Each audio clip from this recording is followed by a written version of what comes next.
Have you ever looked at your cat and wondered, do you actually know how much I love you? It's easy to fall into the trap of thinking cats are aloof and different, but that couldn't be further from the truth. The reality is, cats are incredibly emotional creatures. They just speak a different dialect of love than we do.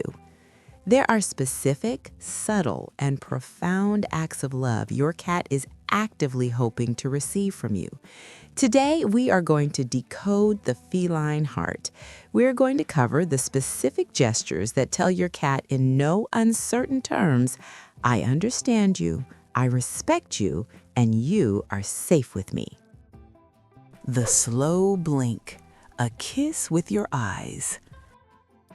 Let's start with one of the most powerful tools in your arsenal. In the wild, closing your eyes is the ultimate sign of vulnerability. A predator never closes its eyes in the presence of a threat. When your cat looks at you and slowly closes their eyes, they are telling you that they trust you implicitly. They are saying, I am safe enough with you to drop my guard. But here is what they are hoping for in return. They want you to do it back. When you catch your cat staring at you, soften your gaze. Slowly lower your eyelids, keep them closed for a brief second, and then slowly open them. You have just told your cat, I love you, in their native tongue. If you look closely, you might see them return the gesture again or give a tiny sigh of relaxation. This act of love costs nothing, but it builds a bridge of trust that is unbreakable. The gift of consent. We humans are primates. We love to hug, squeeze, and pick up the things we adore. But cats are not primates. They are both predators and prey. Being restrained or picked up when they don't want to be is terrifying for them.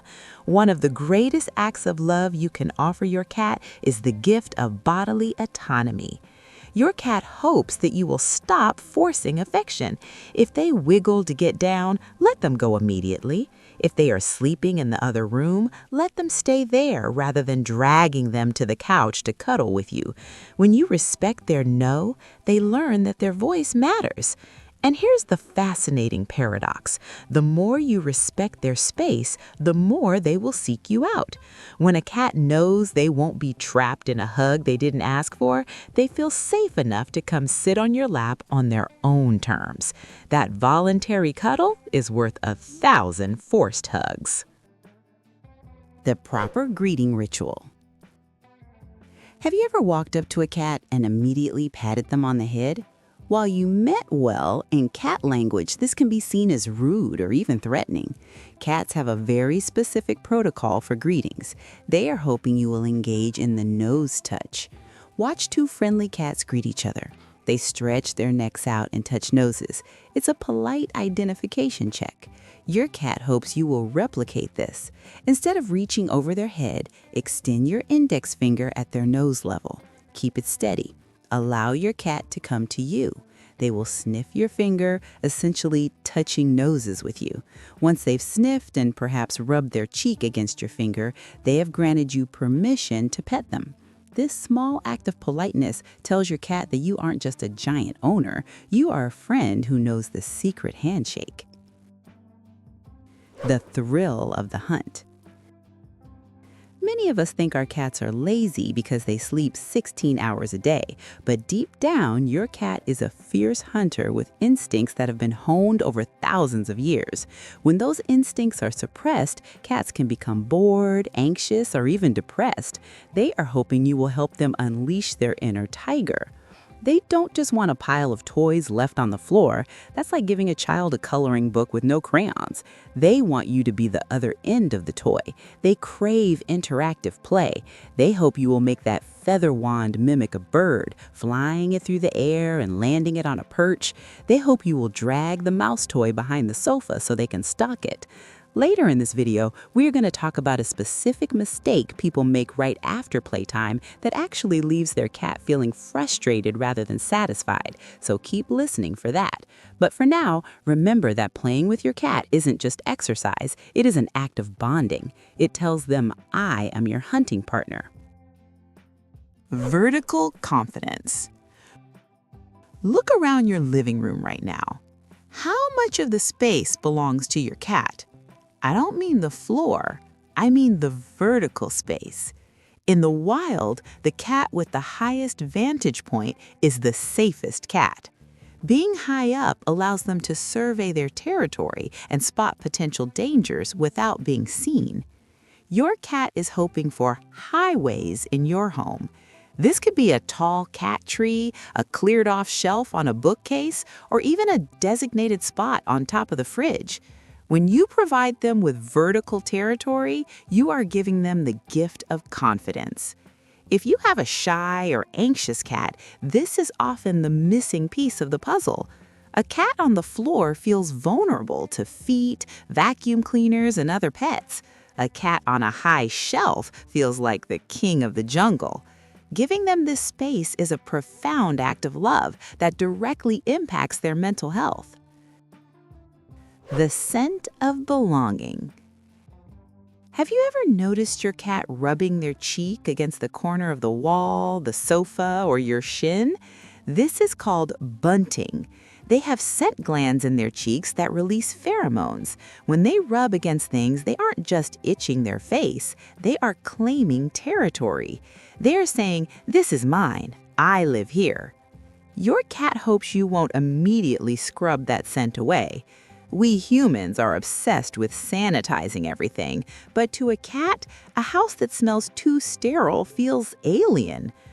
Obviously, you need to clean your house, but be mindful of their scent markers. Furthermore, they hope you will let them mark you. When your cat headbutts you, they are commingling their scent with yours. They are creating a family scent. It is a massive compliment. Lean into it. Let them rub their face on yours if they want to. It is their way of tagging you as their favorite human. The Cleanliness Pact. This next point isn't glamorous, but it is perhaps the most critical act of service you can perform. Imagine if you had to use a toilet that hadn't been flushed in 3 days. It would be stressful, disgusting, and unsanitary. That is exactly how your cat feels about a dirty litter box. Cats are fastidious creatures. They are obsessed with cleanliness. A dirty box causes them immense stress and can actually lead to medical issues like urinary tract infections or behavioral issues like peeing on your bed. Your cat hopes you will scoop the box every single day, not every other day, every day. It is a chore, yes, but it is a daily act of love. It tells your cat, "I respect your need for dignity and hygiene." It removes a major source of anxiety from their life. If you want a happy cat, keep the bathroom spotless. Understanding the telltale. Communication is a two-way street. Your cat is constantly talking to you, but they aren't using words. They're using their tail. One of the greatest acts of love is simply taking the time to learn what they are saying so you can respond appropriate. If their tail is lashing back and forth rapidly, they are agitated. They hope you will back off. If their tail is held high with a little hook at the top like a question mark, they are happy and friendly. They hope you will say hello. If their tail is puffed up, they are terrified. They hope you will remove the threat. Misreading these signals is a major cause of friction between cats and owners. When you ignore a lashing tail and keep petting them, you are ignoring their polite request to stop. Eventually, they have to scratch or bite to get the message across. Learning their body language is an act of deep empathy. The post-play reward. Remember earlier when I mentioned the mistake people make after playtime? Here it is. In nature, the hunting cycle follows a very specific pattern. Hunt, catch, kill, eat, groom, sleep.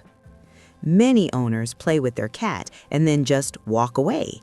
The cat is left all revved up with nowhere to put that energy. They caught the prey, but there was no reward. This can lead to frustration.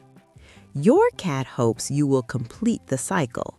After a vigorous play session where they have caught the toy, serve them a meal or a high-value treat. This mimics the eat portion of the natural cycle. Once they have eaten, their biology will naturally tell them it's time to groom and sleep. This satisfies their primal instincts deeply and leaves them feeling content and accomplished. The magic of routine. Spontaneity is fun for humans. For cats, it is stressful. Cats are creatures of habit. They rely on predictability to feel safe. They want to know exactly when breakfast is coming, when you are coming home, and when the lights go out. One of the most comforting acts of love you can offer is a consistent routine. Try to feed them at the same times every day. Try to engage in play at the same time, perhaps right before bed. When a cat knows what to expect, their cortisol levels drop. They don't have to worry about where their next meal is coming from or if you have abandoned them. If you have a chaotic schedule, try to create anchor points that stay the same, like a morning cuddle session or a specific feeding ritual. This stability is a warm blanket for their nervous system. The safe haven. Even the most social cat needs a break sometimes. Your cat hopes you have provided them with a designated safe zone where they are never, ever disturbed. This could be a covered cat bed, a spot under the bed, or a specific room. The rule of the safe haven is strict. If the cat is in the safe haven, nobody touches them. No looking at them, no talking to them, no pulling them out. This is their escape pod. Knowing they have a place to retreat to when the world gets too loud or too scary gives them the courage to face the household. If you have kids or guests over, this is especially vital. Tell everyone that the cat carrier or the top of the wardrobe is off limits. Your cat will love you for being their bouncer. Grooming as bonding. Social grooming, or allo-grooming, is a major bonding behavior in the cat world. Cats groom each other to strengthen social ties. While your cat takes care of their own coat mostly, there are spots they can't reach, specifically around the head and neck. Your cat hopes you will help them with this. Gentle brushing, especially around the cheeks, chin, and behind the ears, feels amazing to them. It mimics the sensation of being groomed by a mother or a sibling. However, you must be careful. The belly and the base of the tail can be overstimulating for many cats. Stick to the safe zones around the head and shoulders. If you turn grooming into a relaxing spa session rather than a wrestling match, it becomes a profound moment of connection. The blink of recognition. There is a subtle behavior called mirroring that cats appreciate. If your cat is sleeping nearby and wakes up to look at you, acknowledge them. You don't have to pick them up. Just a soft hello or a slow blink is enough. They hope you notice them. Cats who are consistently ignored can become withdrawn. By simply acknowledging their presence when they enter a room, you are validating their membership in your group. It's a small thing, but it reinforces the bond every single day. Respecting the nap.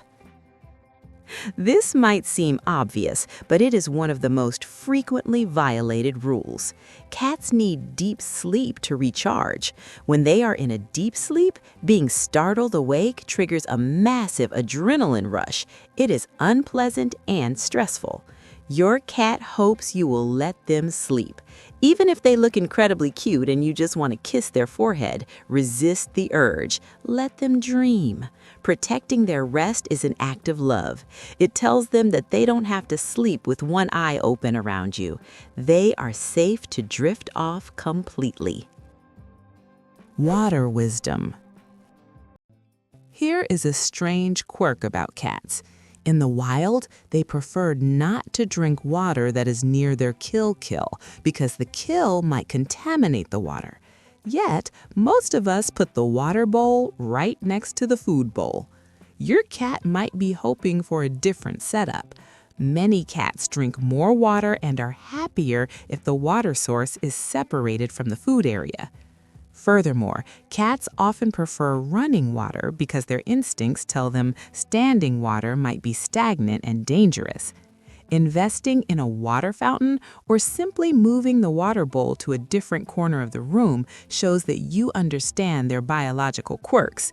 It encourages hydration, which is vital for their kidney health, showing you care about their longevity. Quiet companionship. Finally, the act of love your cat hopes for most is simply your presence. We often think we need to be doing something to show love, petting, playing, talking, but cats are masters of parallel play. They love alone time together. They hope you will just sit with them, read a book while they nap on the other end of the couch, work on your laptop while they look out the window nearby. This undemanding companionship is the purest form of love for a cat. It says, "I enjoy your company without needing anything from you." When you strip away the need for constant interaction and just exist in the same space, you align your energy with theirs. You become a seamless part of their world. Conclusion. Loving a cat is not about control. It is about cooperation. It is about learning a language that is spoken without words. It is about observing the flick of a tail, the dilation of a pupil, and the position of an ear.